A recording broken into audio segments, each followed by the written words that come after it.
us are there. We have to make our own decisions and go forward. అందరూ తప్పక జై బాలయ్య అంటున్నారు అంతే. జై బాలయ్య ఆయన్ని జై బాలయ్య కదా మరి. Hebah I will make it very simple. మీరు అడిగిన క్వశ్చన్, హైవే మీద వెళ్తున్నాం, మనం చిన్న కారు వేసుకుని వెళ్తున్నాం, వెనకాల ఒక పెద్ద లారీ వచ్చి హార్న్ కొట్టింది, ఏం చేస్తాం? సైడ్ తప్పుకోవాలి. లేదు అన్ని కాదు అని ఇంకో వెనకాల నుంచి వచ్చి ఒక డాష్ ఇస్తే ఎక్కడికి వెళ్ళిపోతాం మనం. ఎందుకు వచ్చింది? సైడ్కి ఇచ్చి పెద్ద బళ్ళు వదిలేయడమే బెటర్ ఎదురు. కానీ వాటికి రూల్స్ ఉండవా అండి?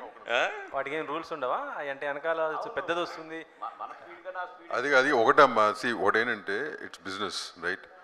డెఫినెట్గా ఇప్పుడు మా చిన్న సినిమాలకి సేఫ్టీ కోరుకుంటాం కదా. అది ఏ రీజన్స్ వల్ల మర్చిపడినా కానీ మళ్ళీ మా సేఫ్టీ మేము కోరుకుని మేము చూసుకోవాలి. So we have to go on that line అంతే. దాని గురించి అనవసరంగా we cannot say anything to anybody. gesture of love and respect towards that movies too, especially అంతే కదా. జై బాలయ్య. దాము గారు, అంటే ఇప్పుడు అఖండ ఎఫెక్ట్ బాగా పడింది అంటున్నారు కదా సార్. ఇప్పుడు రిలీజ్ అయ్యే సినిమాల పైన